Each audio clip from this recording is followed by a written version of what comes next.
Hello guys! Welcome back sa ating channel NLEX S-Lite Connector Update September 16, 2022 Section 2 Santa Mesa. Ito po muli si Skywalk TV at itong ating pinaka-latest update ngayong araw na to. Salamat sa isang mabuting pagkakataon na tayo nakapag-update ngayong araw. Ipapakita po natin ang pagbabago dito po sa may Section 2 Santa Mesa. Ito na po yung pagtawid po sa may LRT2 mga kababayan. At ito na po ang kaganapan. Ayan. Ito na po yung pinaka-off-ramp. Makikita ninyo. Ayan. Malapit na po matapos yan. Paglabas po dyan sa may Santa Mesa na ang pinaka-endpoint. Ayan. Nakikita nyo, dumadaan ng LRT2 ng tren. Ayan. Etong NLEX S-Lite Connector po ay dadaan po dito po sa may pinaka-ilalim ng LRT2. Ayan ang kanila nang ginagawa dito. Na tuloy-tuloy natin pag-update dito po sa NLEX S-Lite Connector. At makikita nyo ay dumating po yung PNR trend. Kaya nag-stop po yung mga kotse dyan. Ayan, sa mga hinaharap ay magkakaroon na rin yung po elevated dyan ang North and South Commuters Railway na ating susunod ng ina-update sa mga hinaharap. Ganito na po siya ngayon mga kababayan. No? Sabi, pabilis na rin po ng pabilis itong kanilang ginagawa dito.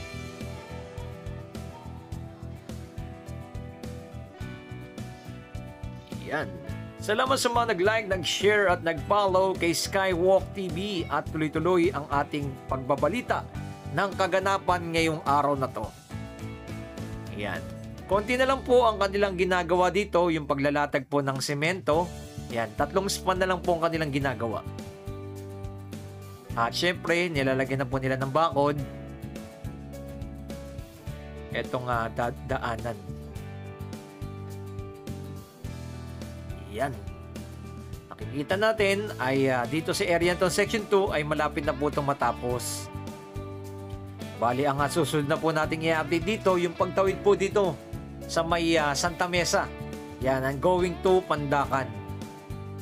Ito po yung pinaka-final na kanilang gagawin. Yan o. At yung mga dugtungan na lang po ang kanilang ginagawa at sinisimulan na rin po nila. Dahil ito'y tuloy-tuloy po ang mga nagtatrabaho po dito. Yan. Yun o, yung tren o, dumaan. Ito po yung dating Magsaysay flyover na tuluyan ng nawala. Naipatag na po nila kagad yan o. Ang bilis ng panahon. At eto, sinisimulan na rin po nila. Ito yung pagtawid po sa ilalim. Ayan, naglalatag na po sila dyan ng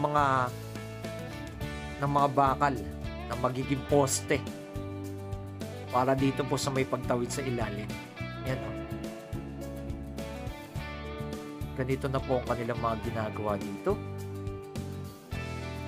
Shoutout po sa inyong lahat dyan, sa ating mga viewers, subscriber. Ito yung mga poste na napakalalaki ng cover nila. Yan. For safety po kasi yan ng mga poste. Siyempre, delikado yan. Pag yan po ay nabangga ng sakyan, may possibility na itong LRT2 trend ay mag-collapse. Kaya malalaki yung mga cover nila dyan. At ito na po yung aking sinasabi. Yan. Pagkatapos ng Section 2, ito na po ang kanilang itutuloy. Sinisimulan na yung paggigiba ng mga bahay at paglalatag ng mga poste na ating ipinapakita sa inyo. Ganito na po ang ating mararanasan dito sa area na to. Dahil maraming mga bahay na magigibain dahil marami pa mga tatamaan po dito sa area na to. Yan, dire-diretso yan. Makikita ninyo, may mga bahay pa. At tuloy-tuloy na po ang paggigiba dyan dahil ito na po ang next target nila. Dito may sa may Santa Mesa station ng PNR na ating ipinapakita sa inyo. Yan yung mga bahay. Oh. Dire-diretso yan na mga gigibain at tuluyan ng mawasak. Yan, paikot po yan. Papunta na yan sa may Pasig River na yan. At ito na po yung kukonek, Pandacan to Santa Mesa.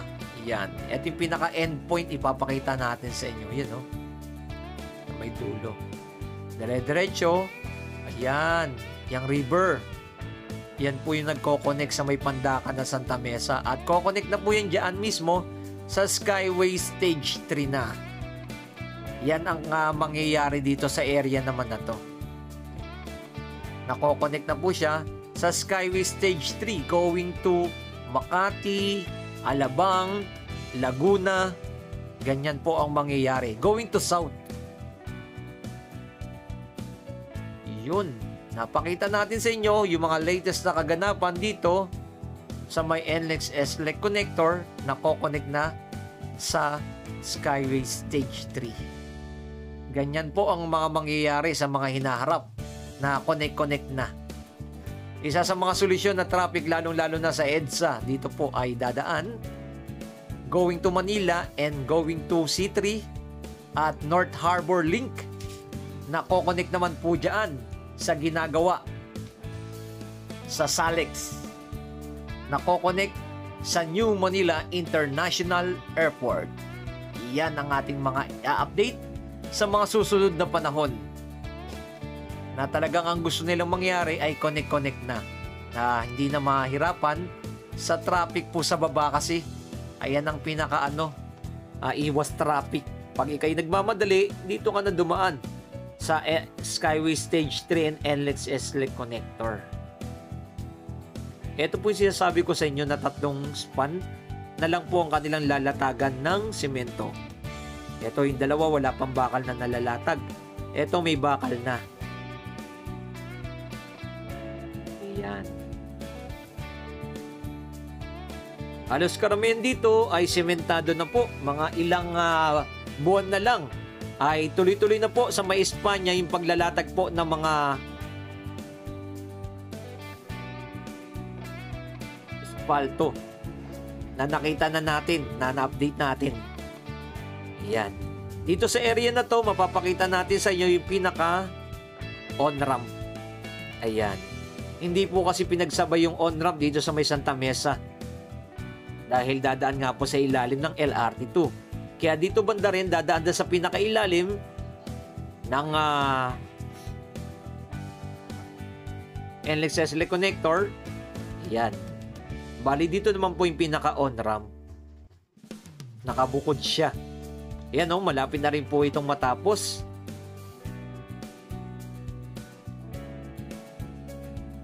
Ayan. Bali annex na natin i-update. Pag ito'y matapos na, dyan na po sa may pagtawid po mismo ng LRT2. Ayan, dire-diretso, halos karamihan dito nakapaglatag na ng mga simento at ang gagawin nila dyan, yung pinakadugtungan na lang at yung pinakabakod at yung mga poste ng ilaw. At ang pinakahuli, lalatagan na po nila ng mga spalto. Ayan, para smooth ang lahat ng mga dadaan dito sa NLEX SLEC connector. Maraming salamat sa ating mga viewers, subscriber, na lagi nang sumusuporta kay Skywalk TV at tuloy-tuloy ang ating pag-update sa iba't ibang lugar upang mabigyan kayo ng mga impormasyon at mga latest na nangyayari sa ating bansa, lalong-lalo na sa mga gantong proyekto. Yan kitang-kita, may mga gumagawa pa rin po. Yan, tuloy-tuloy po yung mga nagtatrabaho dito, umaga, gabi. Ganyan po ito minamadali.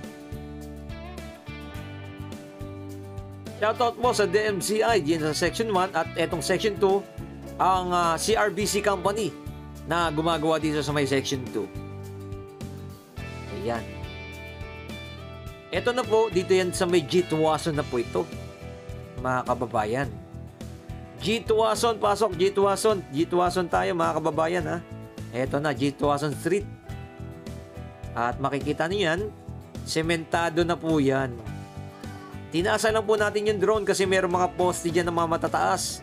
At kailangan talaga natin para iwas sa hulog ng drone. Sayang ang ating drone. Nag-iisa lang ito. Yan, dire-diretso going to Espanya po yan mga kabayan ha. Going to Espanya na po yan, dire-diretso. Pero natatanaw natin, halos karamihan dito, sementado na to. Etong area na dito. Ganito na ang ating Ibig sabihin lang ay malapit na po talaga itong matapos. Etong pinaka-section 2. At yung final stage na kanilang gagawin, ayan o. Ito yung pinaka on-ramp naman. Diyan po mismo sa may Fajardo Street. At natatanaw na natin, no? Tuloy-tuloy na po yung paglalatag ng asfalto dyan mismo sa may Espanya. At makikita yung pinaka off-ramp dyan mismo sa Espanya.